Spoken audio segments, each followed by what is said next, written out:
Mapagpalang araw po sa inyong lahat.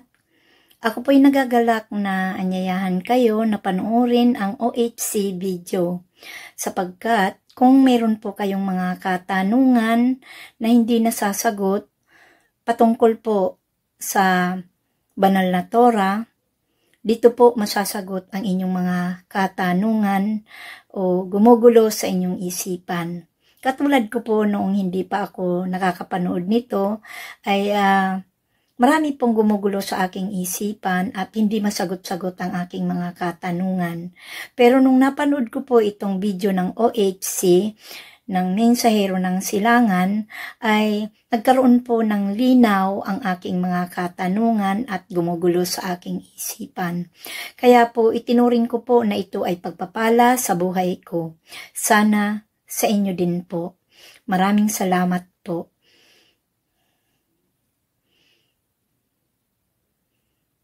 At kung kayo po ay nasiyahan at nasagot ang inyong mga katanungan sa inyong panonood, ay pakishare lang po at follow the link lang po nasa baba po. Maraming salamat po. Be blessed.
Masayang bati mga Ophirians, nalalapit na ang aming paglalahad tungkol sa totoong Mark of the Beast. Dahil dyan, inilalabas na namin itong paunang video upang inyong mapaghandaan. Tulad ng madalas naming sabihin noon, mula pa sa simula, hindi nyo mauunawa ng lubos ang Book of Revelation kung hindi nyo uunahing unawain ang Genesis. Kung hindi nyo kayang tanggapin ang mga katotohanang inilahad namin sa Creation Series at Babylon Series, hindi nyo rin mauunawaan ang Revelation, lalo na itong Mark of the Beast. Kailangan nyong malaman ang tungkol sa serpent seeds para maunawaan ang Mark of the Beast. Hindi po kayo pwedeng dumirekta sa Book of Revelation kung sa first step pa lang ay hindi nyo kayang unawain. Ganyan ang nangyari sa iba't ibang sekta na dumidirekta sa topic ng Mark of the Beast pero hindi alam ang serpent seeds, kung ano-ano ang kanilang itinuturo na Mark of the Beast. May nagsasabi na yung microchip daw. May nagsasabi naman na ito yung bakuna laban sa masangsang na hangin na kumalat sa buong mundo. Hindi po yan ang Mark of the Beast na sinasabi sa Book of Revelation. Ngayon, kung serious truth seeker nga kayo at nais nyo talagang malaman ang masakit na katotohanan, sundin nyo itong paunang payo na ibinibigay namin. Sa gayon, nakahanda kayo sa ilalahad namin tungkol sa Mark of the Beast. Ngayon pa lang, simulan nyo nang panoorin ang Creation Series. Pagkatapos, isunod nyo ang Babylon Series, then ang Rizal Series, at ang Perdition Series. So, ulitin ko, ilista nyo po para maunawaan ang totoong Mark of the Beast ng Book of Revelation. Kailangang unahin itong mga series. Number 1, Creation Series. Number 2, Babylon Series. Number 3, Rizal Series. And number 4, Perdition Series. Paano hahanapin ang mga series na yan? Kapag nakita nyo ang logo ng OHC, yung monumento ni Rizal na nasa ibaba ng kahit anong video natin, pakiclick nyo po yan. Then, pagdating nyo sa homepage, click nyo ang playlist. Hanapin nyo na doon at i-click ang series na inyong panunuorin. Mahalagang malaman ninyo kung sino ang totoong Mesaya ng mga Hebrew Israelites para automatic kung sino ang kumakalaban sa totoong Mesaya, yun ang totoong anti-Mesaya. To cut it short, para makilala nyo kung sino ang anti-Mesaya at malaman ang mark of the beast, kailangang masagot muna itong mga katanungang ibibigay namin. Number 1, totoo bang may Mesaya? Number 2, bakit nagkaroon ng Mesaya? Number 3, paano makikilala ang totoong Mesaya? Number 4, ano ang authority ng Mesaya? Number 5, anong papel ang ginampanan ng Mesaya noon, ngayon, at sa darating na panahon? Number 6, sino ang kumakalaban sa Mesaya? Yon ang anti-Mesaya. Hindi nyo mauunawaan ang mark of the beast hanggat hindi nasasagot ang mga katanungang yan ng malinaw sa inyong isipan. At para masagot ang mga katanungang yan, kailangan nyong magsimula sa Genesis, Psalms, and Isaiah bago kayo pumunta sa topic na mark of the beast. Bakit namin ipinauna itong video? Para mapaghandaan nyo, magsimula kayo sa creation series. Dahil ang pinakabuod niyan ay woman's seeds versus serpent seeds. True Messiah versus anti-Messiah. Tandaan nyo at huwag kalilimutan ang sinabi ng tunay na Messiah. John chapter 5 verse 43. I have come in my Father's name and you do not accept me. But if someone else comes in His own name, you will accept him. Naparito ako sa pangalan ng aking Ama, ngunit hindi ninyo ako tinanggap. Kapag may dumating sa sarili niyang pangalan, siya ang inyong tatanggapin. Magmuni-muni kayo. Ang Mesaya ay isang Hebrew Israelite. Ang kanyang wika ay Aramaic. Sa makatuwid, ang kanyang pangalan ay Hebrew.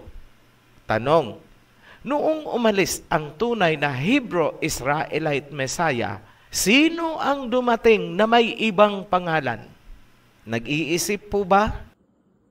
Kung sino man yan at kung anumang pangalan yan, yan ang anti-Messiah. Maraming nalinlang ang anti-Messiah na yan. Kasama na ang inyong mga mahal sa buhay. Tandaan, taglay ng totoong Mesaya ang pangalan ng kanyang Ama. I come in my Father's name. Ang pangalan ng Ama ay taglay ng Mesaya sa kanyang pangalan. I come in my Father's name. Yan ang pagmuni-munihan nyo. Sa muli, tandaan, ang totoong Mesaya ay Hebrew Israelite at ang kanyang pangalan ay Hebrew. Hindi po Greek. Kapag sinunod nyo ang payo ng Ophirian Heritage Conservatory na magsimula sa Creation Series, malalaman nyo ang Mark of the Beast upang ito ay inyong maiwasan. Huwag maniniwala sa mga conspiracy theories at mga libadurang doktrina ni Pablo na isang Pariseo. Maraming iniligaw yan. Kayong mga nasa kawanan ng OHC, huwag kayong magpapalinlang at magpapabiktima sa mga strategies ng anti-Messiah upang hilahin kayo palabas ng kawan at kakalad ka rin kayo palayo sa covenant. Tandaan nyo yung sinabi namin. Muli nyong pakinggan ang boses na unang narinig ng inyong diwa at huwag ang matatamis at makamundong mga pangako. Tandaan, kailanman hindi binuo ng Mesaya ang kawan para sa adhikaing makakuha ng ginto. You are in the wrong direction. Very wrong direction. Walang ginto na ipinangako sa sino mang papasok sa kawan ng Mesaya, sapagkat ang kanyang pangako ay buhay na walang hanggan at hindi po ang mga ginto ng kung sino-sinong mayayaman kuno. Distraction po ang nangyayari sa inyo. Mahalin nyo ang Mesaya higit sa pagnanais ng ginto. Ang kawan ay tinitipon ng Mesaya hindi para bawiin ang ginto ng Pilipinas, kundi para ihanda ang kawan sa Great Tribulation o matinding kapighatian. Inihahanda kayo para sa heavenly kingdom na itatayo ng Mesaya sa kanyang pagbabalik. Kapag ginto ang hinahangad ng inyong grupo, automatic mapapawalay kayo dahil ibang direksyon ang inyong tinatahak. And soon, bago nyo pa man namalayan, ang mark of the beast ay nasa inyong mga kamay na. Ano ang dahilan? Ginto. Ulitin namin, kailanman hindi adhikain ng Mesaya ang pagbawi ng mga ginto, kaya niya binuo ang kawan. At kailanman, hindi yan bahagi ng divine plan ayon sa matrix. Hindi po ganyan kababaw ang kaligayahan ng mga totoong followers ng Mesaya. Hindi po ganyan kababaw ang misyon ng Ophirian Heritage Conservatory. 1 John chapter 2, verse 15 to 17. Do not love the world or anything in the world. If anyone loves the world, love for the Father is not in them. For everything in the world, the lust of the flesh, the lust of the eyes, and the pride of life comes not from the Father, but from the world. The world and its desires pass away, but whoever does the will of Elohim lives forever. Huwag ibigin ang mundo o ano paman sa mundo. Ang pag-ibig sa Ama ay wala sa sinumang umiibig sa mundo.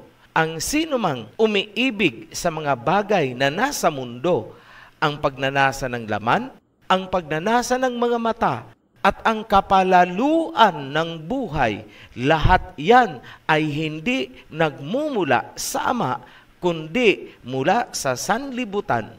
Ang sanlibutan at ang mga hangarin nito ay lilipas, ngunit ang sinumang gumagawa ng kalooban ng Elohim ay mabubuhay ng walang hanggan. Muli kaming nagpapasalamat sa mga patuloy na sumusubaybay sa ating mga videos. Congratulations sa mga bagong baptized. Welcome to the covenant. Para naman sa mga naghahangad na magpabautismo upang magpasakop sa covenant at tuluyan ng sumama sa kawan, pakiclick nyo lang po ang link ng Joshua Group na inilagay namin sa ibaba lang nitong video. Sa mga new subscribers, huwag kalimutang panoorin ang The Guide. Nasa ibaba din po ang link. Para sa lahat, be blessed. Shalom. At kung kayo po ay nasiyahan at nasagot ang inyong mga katanungan sa inyong panonood, ay pakishare lang po at follow the link lang po nasa baba po. Maraming salamat po. Be blessed.